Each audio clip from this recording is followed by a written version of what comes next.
Nos preguntamos ahora si hay alguna actividad o alguna dimensión de la vida social que podamos considerar como central de la nueva estructura de la acción transformadora y que en consecuencia se constituya como determinante en el proceso de creación de la nueva civilización.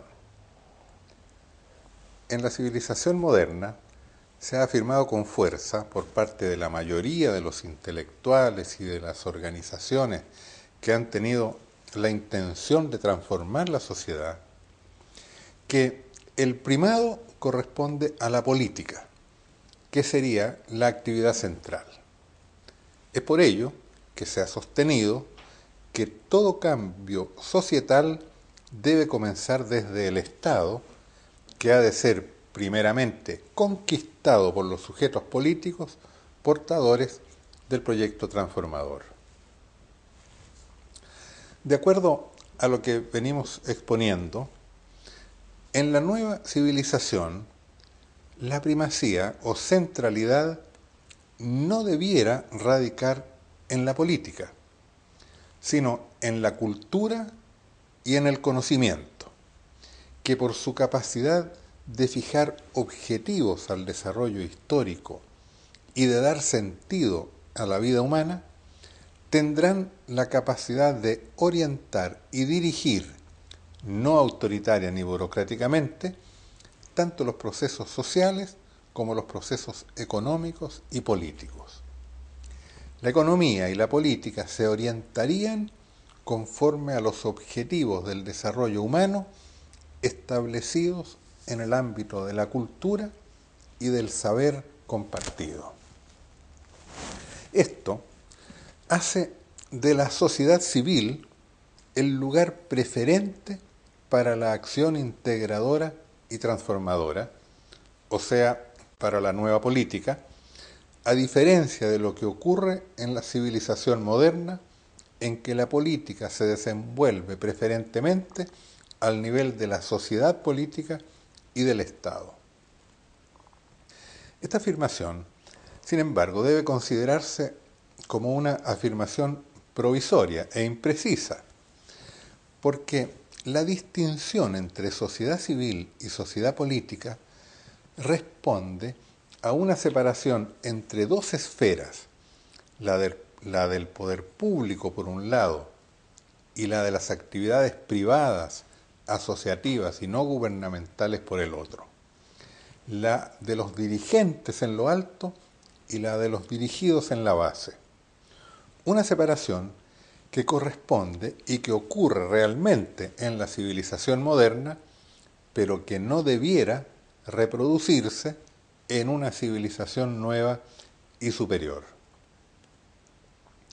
Pero la afirmación de la primacía de la sociedad civil tiene sentido en la actualidad, o sea, mientras la sociedad civil y la sociedad política se encuentren separadas. Es por eso que, puesto que se parte de la realidad actual para transformarla, la nueva política se empieza a construir desde la sociedad civil existente y a través de su propio desenvolvimiento y despliegue va configurando la nueva política en el seno de la sociedad civil.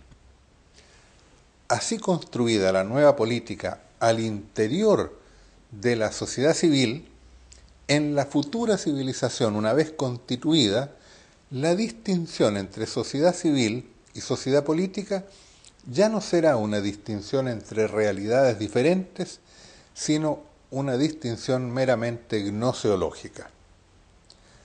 Dicho más concretamente, en la nueva civilización no debiera constituirse una clase política distinta y separada de la sociedad civil. No se concentra la acción transformadora en el Estado ni en el gobierno. No se acepta ya la primacía de la política. La acción transformadora se desplaza desde la sociedad política hacia la sociedad civil. La razón de este desplazamiento es que el nuevo sistema de acción transformadora está orientado a superar la civilización de la política, de los partidos y del Estado, a superar la distinción entre dirigentes y dirigidos. Si en cambio definiéramos la acción transformadora en el marco de la sociedad política, nos quedaríamos dentro de la política propia de la civilización moderna y de su orden social que está hoy en crisis. Una obvia consecuencia de lo que estamos afirmando es que en la nueva política no se trata de crear uno o varios nuevos partidos políticos. La entidad partido político es propia de la civilización moderna. La primera figura del partido político, la primera figura histórica fue el partido jacobino, y su naturaleza es incompatible con la nueva civilización que deseamos crear. Hay varias razones más de esta incompatibilidad. Tal vez la principal es el hecho que, por definición, un partido político es la organización de un grupo particular que al agruparse se separa e intenta ponerse por encima de la comunidad con la intención de dirigirla. Provisto de una determinada ideología o doctrina y representando supuestamente los intereses particulares de un sector de la sociedad, el partido se crea con vocación de poder, teniendo explícita o implícitamente la intención de promover esa ideología o doctrina y esos intereses sectoriales, utilizando para ello el control total o parcial del gobierno del Estado. Y como los grupos que aspiran a lo mismo son varios, cada uno aspirando a representar a una parte de la sociedad y promoviendo una distinta ideología o doctrina, la sociedad tiende a dividirse políticamente, a partirse, precisamente. Por esta su naturaleza propia, los partidos políticos luchan entre sí, disputándose el favor ciudadano y el poder del Estado. En consecuencia, los partidos políticos generan división y conflicto en la sociedad. Hay partidos que declaran explícitamente este modo de ser y otros que lo pueden negar, pero así es, y así actúa un partido político en la sociedad actual. Por su propia naturaleza, los partidos políticos afirman y actúan la centralidad de la política. La centralidad de la sociedad civil de que hablamos comporta un modo de organizar la vida social y de realizar la transformación histórica de manera muy distinta. La centralidad de la sociedad civil significa, ante todo, que la nueva política se construye desde abajo, desde lo que actualmente se encuentra subordinado, desde aquello que los partidos suelen llamar la base social. Es superando esa subordinación que las personas y sus comunidades, organizaciones y redes despliegan sus propias actividades de ordenamiento y de transformación social. No lo hacen desde poderes concentrados que se hayan elevado por encima de la comunidad y en los cuales no participan.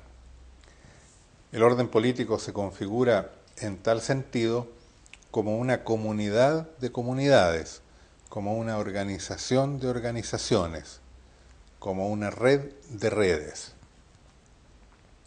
Procediendo de este modo, la sociedad civil se va constituyendo progresivamente como sociedad política. Se va desarrollando una sociedad civil que es activa políticamente y una sociedad política que no estará ya separada de la sociedad civil, porque es en la misma sociedad civil donde se configura y se establece el orden social necesario para el desarrollo, la transformación y el perfeccionamiento de la vida humana.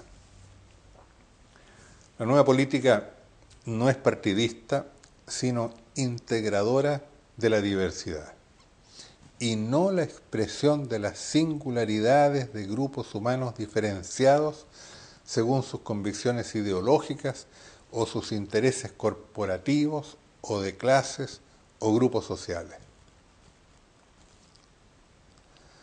Pero entonces surgen dos preguntas. ¿Qué hace la nueva política con las distintas ideas y los diferentes puntos de vista de las personas y de los grupos sociales?